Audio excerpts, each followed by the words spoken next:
Today I'm at a garden I've been looking forward to visiting for years, and I don't think it's an exaggeration to say that this is one of the most highly regarded vegetable gardens in the world, and it's all down to the humble yet famous gardener who's created it over the past decade, Charles Dowding. Charles, hello. Oh, hi Ben. For those who don't know him, Charles is the absolute granddaddy of no-dig or no-till gardening, which is the very simplest yet most effective way to grow vegetables that more and more gardeners are adopting. This guy has a wealth of knowledge and experience built over years of experimentation, so I think we're going to learn a few things today. I can recognise this straight away. This is the dig and no dig bed, which is kind of the hub of proving your point that you don't need to dig the soil. Why no dig, for those who might not appreciate that? Well, it's partly why I've got this experiment here. It's for me to learn more about soil and about digging, actually, because I don't do it much. This is the only dig bed in the whole place. And it's teaching me a lot about why I do no dig, which is that we get earlier, more abundant crops, as you can see. This is no dig here, dig bed there. We get better drainage in wet weather. We get fewer slugs. And also I had to replace quite a few lettuce on the dug bed because the slugs have been much more damaging there compared to... So do you think by digging the soil you're creating more sort of crevices and cracks for the sort of slugs to hide in? Is that the kind of theory? I think it's more to do with biology, that you're damaging things like the ground beetles which eat slug eggs. I mean, I've only learnt that myself in the last few years. You know, I've kind of done this without necessarily knowing all the details why, but I've discovered more and more of the reasons, and soil analysis showing how you get a better crumb structure. So that's why rain flows through better, but why it also holds moisture better and roots can get in there more easily. And I guess adding all the organic matter on top, not digging it, you're getting a lovely kind of rich, spongy kind of texture, aren't you? That sort of, drains better, I guess, in wetter weather, but also retains the moisture better. Yeah. It's fantastic for clay soils. You know, people often ask, oh, does no dig work on clay? But actually that's the best soil for it, because it makes life so much easier for you. And actually clay soil is really good. It's just difficult to work. Charles, I can really see the difference here with these luscious kind of fulsome onions here, and these guys, which will catch up I'm sure, but you reckon that's obviously because you've not dug this bed and the organic mass is just added on top in what, sort of the autumn or winter for these beds here? What's the... December. December, okay. Yeah, it's kind of copying nature, you know how you've got a leaf fall or plants dying, but it never gets dug in. It's the same amount of compost in both beds. So that one has the compost dug in, 2 wheelbarrowfuls for this much, and that one has it on top.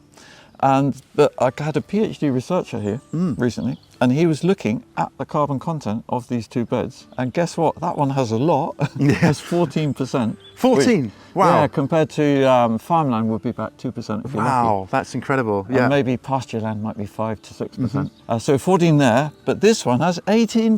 18%? That's crazy. And that's from the same amount being added every year. So what's happened to the 4% difference? Just could have gone back into the... I think it's lost in oxidation through the digging process. Yeah. So I suppose like carbon is the biggest visual sign of that of how well this is working, because it's staying in there, that carbon staying in the soil, and that's obviously helping with all the soil life and so on. Yeah, exactly. Carbon is the building block of plant growth of everything in the soil. It's the fuel for soil organisms. So the more we can have in the soil, as I understand it anyway, the better. Makes sense. These beds here pretty much sum up the entire case for no dig or no till gardening. Charles, you're telling me that this row here is forked and disturbed to help aerate it, the traditional kind of folklore, if you like, and then the rest is no dig. What's the difference here between yields? Well, this is, in the first 10 years of doing this, we've harvested 8% less from where we fork the soil. Just putting in a fork once a year to loosen or aerate. Isn't that funny? Because you feel like your gut's telling you, well, that's the right thing to do. You're introducing air, you're loosening it up. That has to work, surely. Probably breaking the mycelial network. You know, it's shattering a lot of fungal threads that we now know are really important. You say that vegetables like growing in little groups together, don't they? They're like companionship. They're like friends. And for me, that's companion planting, if you like. You know, it's a companionship of being close to another plant. Absolutely, yeah. You're a bit of a troublemaker in the vegetable growing world, because you like to sort of blow up myths and all sorts, and one of those is crop rotation, which is a little bit controversial. These potatoes here, they've been grown in the same piece of ground for how many seasons? This is year 10. Year 10, that's insane. I grew up on a conventional dairy farm, and I have to almost fight myself a bit every spring. I'm planting the potato in the same place. And yet, over 9 years of doing that, the health of the plants has not deteriorated at all. It's been great harvests. The harvests haven't gone down.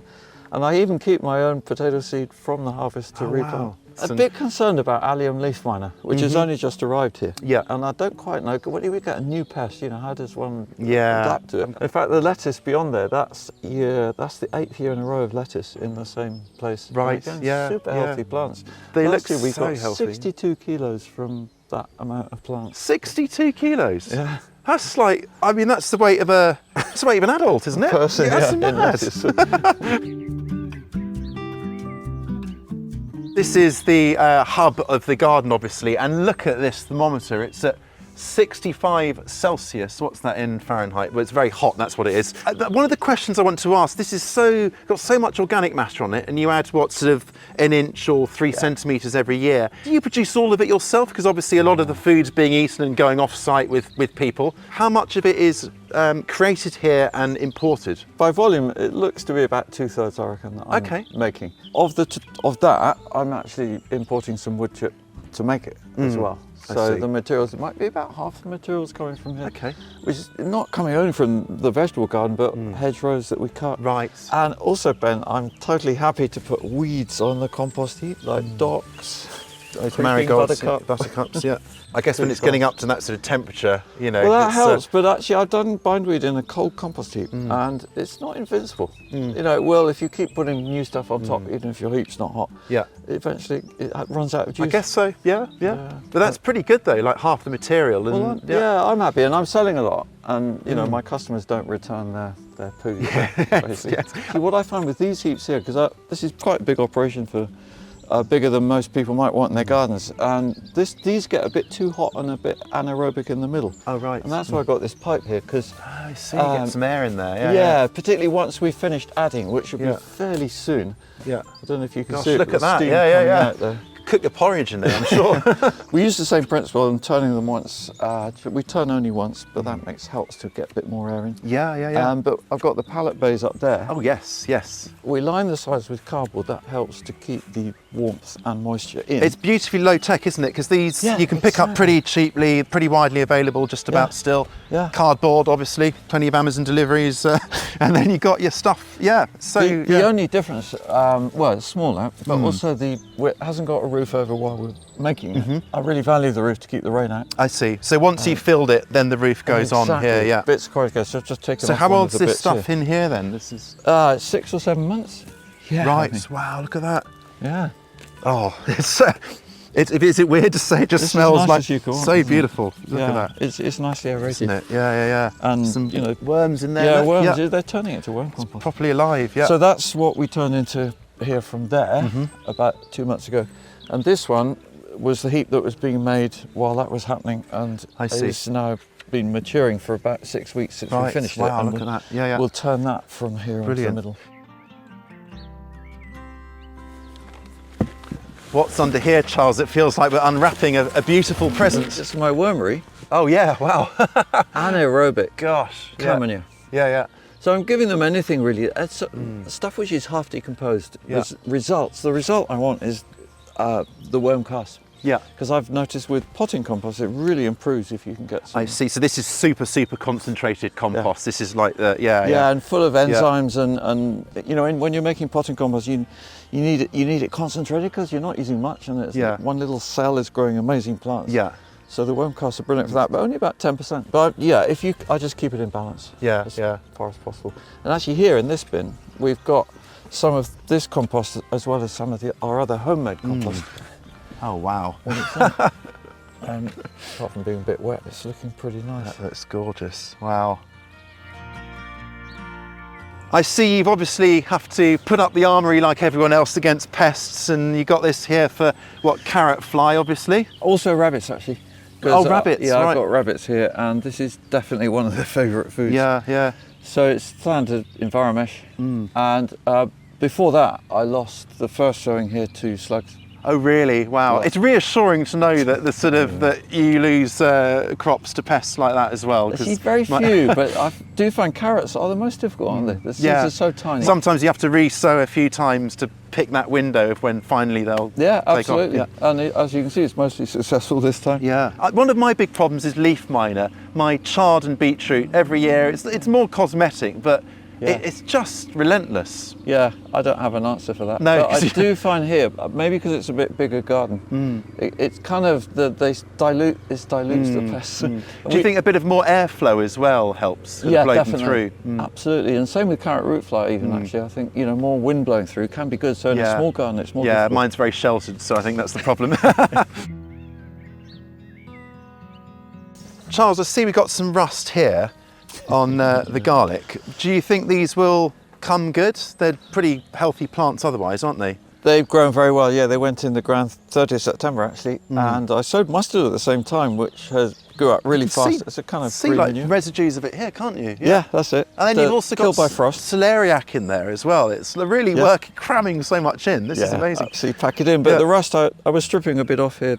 Horrible, isn't it? Yeah. But it's just depressing the final harvest because it means there's less green leaves on the plant. But because they've had a long time to grow and they've got quite fat stems, so I'll get a harvest okay. Yeah. But I've got some in the polytunnel where I do deliberately because it doesn't get so much rust in there. And they're definitely bigger and stronger and they'll Just mature the earlier. sheer moistness of the air out here, do you think? It's something like so blight much actually, wetter, exactly. It's constant rain in the spring seems to make worse rust. At least we'll be getting a good crop from them, nevertheless.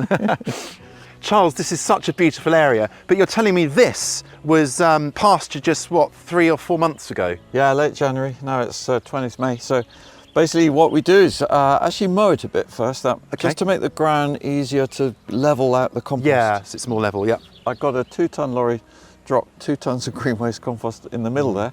So actually that made it quite quick to spread, maybe just over an inch or so, maybe an inch and a half. And then another lorry came along with 2 cubic meters of mushroom compost. Okay. Which also is spread on top. Which one's superior in your opinion, and why the mix? I prefer the mushroom compost. It's got a bit more nutrition. But green waste compost varies so much, and actually the guy who brings mine is pretty good. Very little plastic. Yeah. It's sieved to 10 mil, so it's quite fine. Yeah. Then we put the plastic on top, but because even in February, warm February, the weeds were growing through that much compost, which is about 3 inches maybe. Yeah. And so already you could see they would just re-establish because we're going from a really weedy pasture with strong plants to this, and so the plastic is just making sure the weeds die.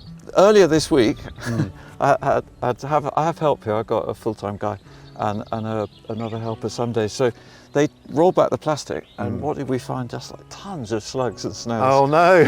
So there was a big harvest of those. And get it all cleaned You're literally walking through, just hand picking them to kind of clear it a bit. Yeah. This is old plastic. This is 4 years old, and it's got the planting holes from the previous years already. I see. Yeah. So we've got another sheet on top, which to is cover also the holes in the plastic. Yeah, that's it. And it was between the two plastics. There were tons of these slugs. I see. Anyway, they sorted that out and put the single sheet back, and we've used the same holes put in these plants 5 days ago. So these plants are only 3.5 weeks old actually. The squash and the corn, which is for dry corn in fact. Is it? Oh right, like so dent corn. Yeah. So what squash variety is it This is Crown Prince this end and Curry up that end. So earlier harvest there and later harvest here. That's great. And I mean, I'm no fan of using plastic more than I need to, but this, being like a 4-year-old sheet. Yeah. I mean, you can see it's got plenty of life left in it yet. So probably it's UV treated, so it doesn't degrade fast. Okay, well, that's important, isn't it? Yeah. And what will you be doing with the dried corn? What's the plan? You're going to grind it up? Yeah, make your own polenta. Wow, polenta. Amazing. It's painted mountain, so it's quite red. Oh, there's the pretty kind of glass gem one, isn't it? The kind of colourful one. Yeah. I mean, normally I start no dig with cardboard on weeds and compost on top of the cardboard. So accessible to everyone. Everyone's got cardboard. So and the cardboard decomposes within about 2 months. So here, just for example, 4 months ago, this was just for a demo. This got this little pack, and I put cardboard on and only 2-inch 5-centimetre compost. We did need to remove 2 or 3 dandelions because they're so vigorous here, and they were going through. Using a trowel, get out most of the root, but not all of it. And the other thing I'm noticing, Charles, is down here. That's an incredibly attractive edge you've got here. How do you keep these all so clean like that, those edges? Okay, well, firstly, it does help to keep the grass short. So mowing once a week reduces the vigour of the plant roots trying to come in. But we still, they're always moving, aren't they? So either long handle shears, every 2 weeks, say, and then maybe every month using the half moon. Oh, okay. So it's just a question of getting the half moon out and just being meticulous. You can go along almost at walking speed, you know, just it's not a deep cut. Yeah, it's just a slither. Kind of.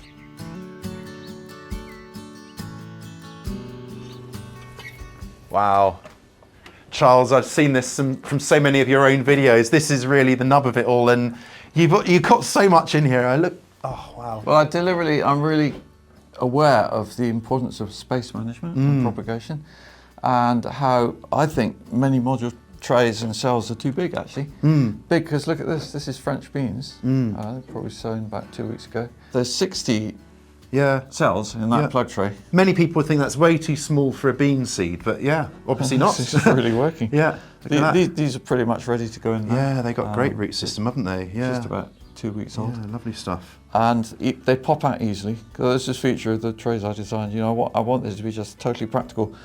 I never wash or clean them between uses. Use them many times in a year. See, that astonishes me. I've heard you say this before. I never clean it. And there's the people there with the cleaning fluid, the J's fluid or something, washing them out and making sure there's no disease left on. But you're breaking another rule, aren't you? Yeah, it's all microbes are good. They all interrelate and everything like that. And big seeds, so peas we do multi-sown beetroot, multi-sown onions in these as well. And I overfill them. You can see that. See, it's really overflowing. You don't brush it off. No, it was so funny. I was teaching a group last summer, and one of them was doing one of the trainings in horticulture, the qualification, and she said, "Oh, I'd be failed for filling a tray like really? Because they told you meant to leave it." But I want to get more compost in there. Yeah, but it makes sense, doesn't it? 2 really? litres Yeah. works, What are these here? These what's here? Spring These onions? are leeks, actually. Leeks, yeah. Look very similar, multi-sown leeks. This is another great example of multi-sown. You got sort of up to 6 seedlings there. Actually, I'll thin them out a bit. You will thin them out. Yeah, I want 4. So it's about at this stage. I'll take a few out like that and get down to 4.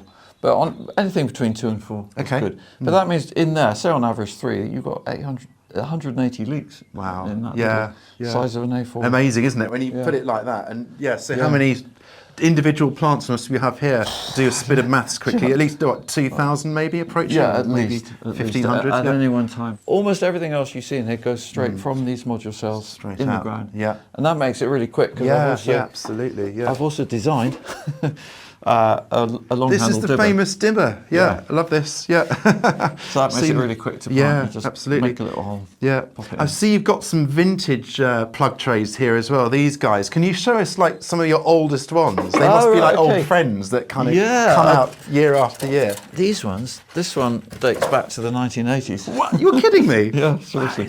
Look at that. That's because in the 80s it was pretty standard to use polystyrene. And it was a 40 cell and it's lost bits over the years, you can see. But actually still use it. Look at that. And that's amazing. It's as old as me, almost. Fundamental design, I think, of these that's so good of these is the size of the hole at the bottom. Yeah, so easy to get them out, aren't they? Yeah. But good drainage. Good drainage. And people who've never done this, they think, well, how come the potting mix doesn't all fall out the bottom? But once you've done it, you realise it all sticks together That's nicely. it. Yeah. 1985, guys. Wow.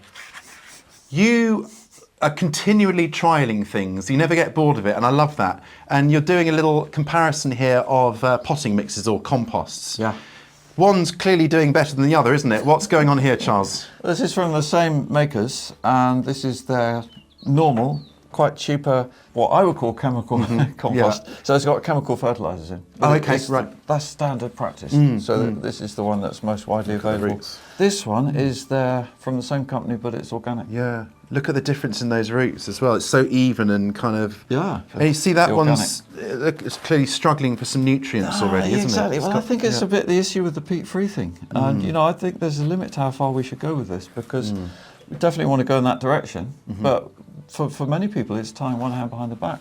Yeah. And if you'd done all your sowings and plantings this year using this compost, you would have lost a month. Yeah. You might have even compromised some harvests and not got them all together. I guess if you're a new gardener, you think, oh, this is a bit rubbish, isn't it? You could be really put off, couldn't you? What sort of temperature does this get to? I suppose it gets really hot, you have to let it cool down and then you put your seedlings on, or do you kind of push your luck? You don't wait, Maybe the first few days, it does off-gas a bit with a bit of ammonia gases. Yeah. That's in 20th of February, we fill it, and that's fresh horse manure. It's got this rack on top, so actually that stops the seedlings getting too hot. I guess so, and I guess you could always raise them up a bit if it was too hot. Yeah. So do you dig it all out at the end of the season and Yeah. completely refill? Yeah. Well, in about 2 weeks. Yeah. So early June, it's done its job actually. yeah. So it goes out to a pallet heap out there. Okay. Finishes fermenting. We'll use it next year in the Polytunnel for tomatoes and things. Oh, great. On the ground. Yeah. And there's a bit of talk of like herbicides that the horses ingest and that killing off things. You just have to know the owners of the horses very well. And absolutely. Make sure I quiz them as much as possible. Yeah. But you still can't be sure. Yeah. And so what we do out there is actually grow some tomatoes in it. You know, and do like a and test check. run just to check. That's a good idea, isn't it? And so I'm sure before I spread it in the Polytunnel. Makes sense. In here, the tomatoes growing in here, they've got some of that horse manure from last year.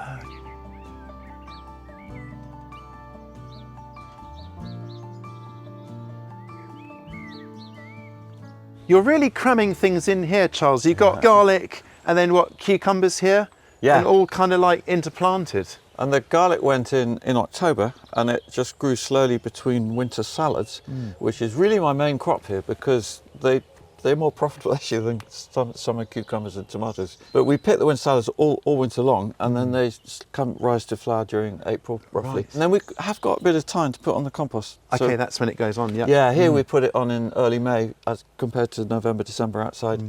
And then plant everything you see here now, including the marigolds, which have been eaten quite a bit by woodlice, I reckon. They can't Right, bite the leaves. yeah. Bit of basil, celery, that was a sort of bit of a catch crop. So celery like needs really, really moist soil, but you've Yeah. got it under cover here. So is that kind of watered? You have to water that especially? Yeah, water that a lot. Yeah. Of all the vegetables I grow, it's the one I water the most by far. Yeah. If you want to get good celery, that's Sort of basically a bog plant, isn't it? That's the thing. Yeah, I guess. exactly. Yeah. And then just a few French beans for early harvest, which this year I think might really pay off. And what are these? These Welsh onions or? Yeah, what's going no, on here? that's it's onions that I selected my best ones, put them in the ground. That's for seed. Oh, okay. Yeah. So that temporary shelving there for the leek plants, but that will come. Then these beautiful. They are ornamental- stunning. I do love onion flowers. Yeah. And because it's undercover, I got some outside as well. But the thing about raising your own seed is often they're seeding quite late in the summer when it's quite wet. Yeah. And you can easily lose the quality of the seed. I at see. that point. That's why they're under here. Yeah. Yeah. And you're not just growing one or two plants here. You've got like about 10 there. Yeah, 10 I would say is minimum really to get the cross pollination, a strong gene pool. Gotcha. I think you know what I mean. And home safe seed, like you were saying, lasts a bit longer because it's obviously you know when it's been harvested and it's fresh. You can totally. You know it's fresh. Because when seed is sold to you and you think it's fresh seed, but it's packeted year ending. That's what they put on the labels. So you don't sneaky. know. Chard is always like the poster boy of the vegetable world, isn't it? Isn't These it beautiful very much? stems. And all of this is because essentially you're feeding the soil rather than the junk food, if you like, of sort of artificial fertilizers. Is that kind of a fair statement? I think that's a spot on comparison actually. yeah. And I think plants like us, they're healthier for being fed naturally, not with synthetic anything. Yeah. And like behind me here, that's the what I would call the annual dose of fertility we're putting on, and it's sometimes called feeding soil. It's better called feeding soil life. Really.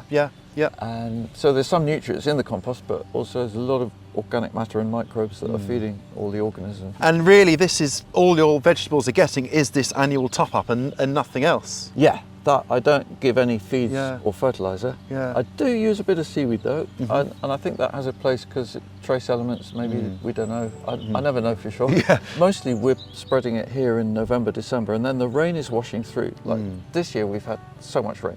Yeah. So all of the compost we put on before the winter has been thoroughly washed. Yeah. And for me, that's one of the big differences between fertilizer and compost. That fertilizer will leach away mostly, but compost it doesn't. It clearly doesn't. Yeah, look at this. Yeah. And we don't put any more on in the summer either, because we're doing second cropping. So like this chard already has some. We put it between the plants, and then in 2 weeks' time I'll twist it out because it's finishing. It's going to flower. And I've got the new chard ready to come on, but we'll put a second planting here. It might be French beans or something, but no new compost.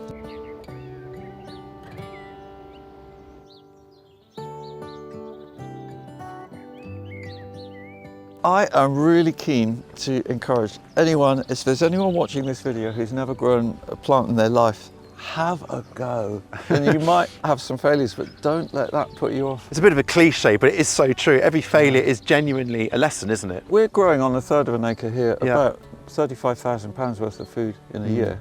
So, you know, that's a nice number. Yes. But I did used to get a lot of questions, like people would say, well, why bother growing your own? I can just go down the supermarket and buy it so cheaply. There's a lot of research from nutritionists, isn't there, coming out there about is, yeah. the supermarket food doesn't have the biome, Yeah, the yeah. microbes that we need. It's not only about what it looks like, Yeah. and sometimes it looks better in the supermarket, but your own food that might have a few imperfections. Yeah. You know, I was giving a talk to a group of primary school children once, and I said, so actually one of the best things you can do is eat a bit of soil.